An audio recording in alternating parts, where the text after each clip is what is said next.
seperti apa? Hanya Vidi saja yang digugat karena memang yang menggunakan lagu itu kan hanya Vidi saja. Jadi ini sama seperti gugatan Aribias kepada Agnes Mo ketika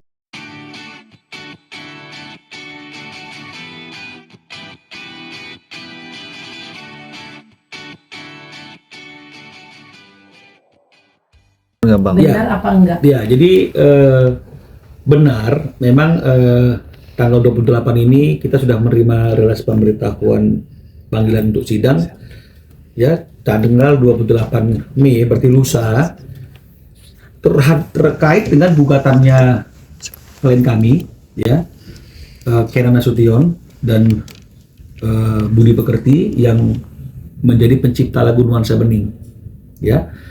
Ini kasus yang panjang, sudah terjadi beberapa kali pertemuan dan negosiasi, tapi masih belum didapatkan persamaan, ya. Sehingga itu yang membuat untuk adanya kepastian hukum, klien kami mengajukan gugatan dan gugatannya itu sudah diterima dan didaftarkan di Pengadilan Niaga Jakarta Pusat dan sidangnya betul sudah ada pengumumannya pemberitahuannya di tanggal 28 Mei ini, ya.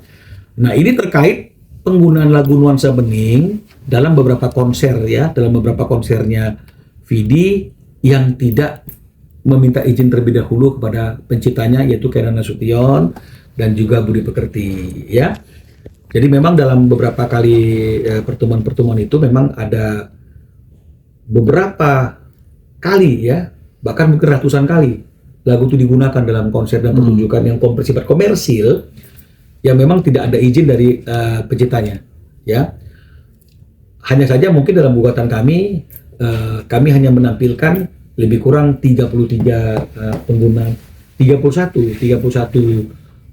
pertunjukan secara komersil di mana dalam pertunjukan tersebut lagu Nuansa Bening itu dibawakan tapi tidak ada izin dari penciptanya, ya.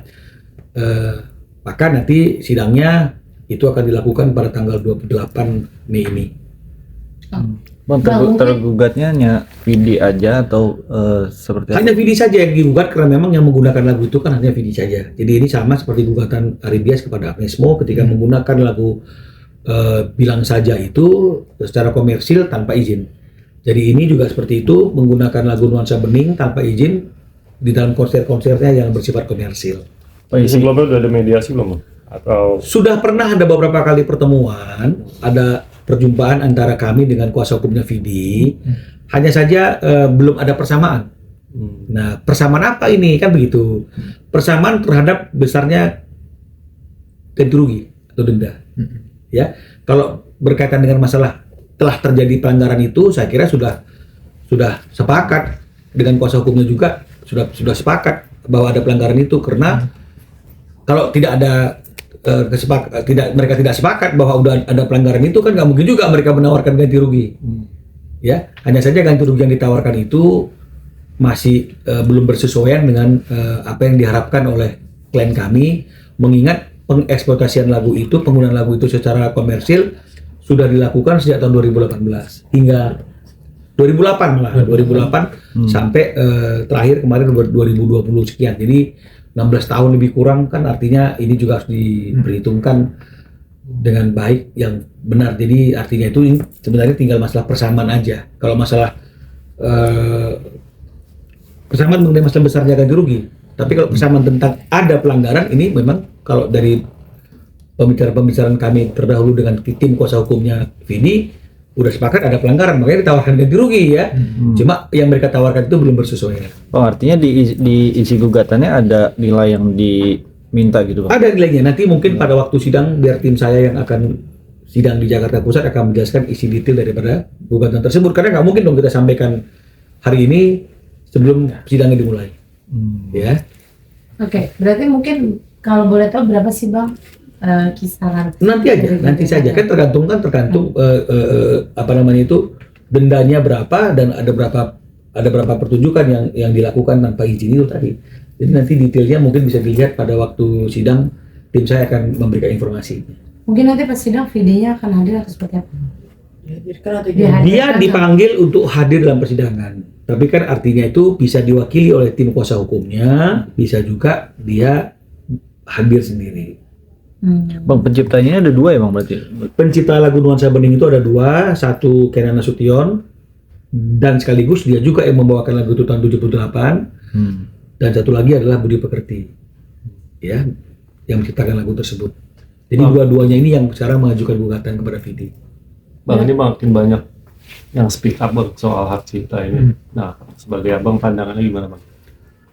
Ya nggak apa-apa, karena memang tujuan saya ketika memberikan advokasi, kemudian memberikan edukasi kepada teman-teman pencipta yang bercurhat ke saya tentang pelanggaran hak cipta itu, sampai ada beberapa upaya hukum yang kami lakukan. Sebenarnya banyak upaya hukum yang kami lakukan. Kami jangan sebut lah.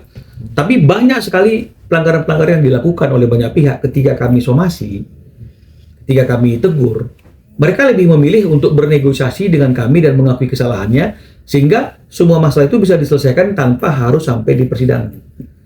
Nah, tapi ada juga orang yang seperti yang tadi saya katakan menganggap ini masalah kecil dan masalah biasa, seperti Agnesmo, maka sampai kepada gugatan. Nah, dan akhirnya meledaklah masalah hak cipta ini sehingga menjadi bahan pembicaraan, bahan podcast, bahan negosiasi. Wah, banyak sekali ini. Padahal dulu nggak ada yang melihat dan nggak ada yang melirik. Ya hanya saya yang melirik, ya kan gitu kan, secara hukum praktisi saya meliriknya. Nah, tapi sekarang ini menjadi suatu hal yang menjadi daya tarik bagi banyak orang untuk memperjuangkan hak cipta. Tapi paling tidak saya telah berhasil untuk membuat orang mau memahami undang-undang hak cipta, mau memahami hak daripada pencipta, dan tentu lebih dalam lagi mempelajari undang-undang hak cipta tahun nomor 28 tahun 2015. Jadi memang akan seperti itu. Jadi kalau misalnya kemudian tidak ada pertemuan antara para penyanyi dengan pencipta ini maka akan terus seperti ini. Nah, kemarin itu sudah ada sih niatan dari teman-teman komposer untuk mengundang teman-teman dari penyanyi. Tapi kan teman-teman penyanyi kan nggak mau nih ketemu, alergi.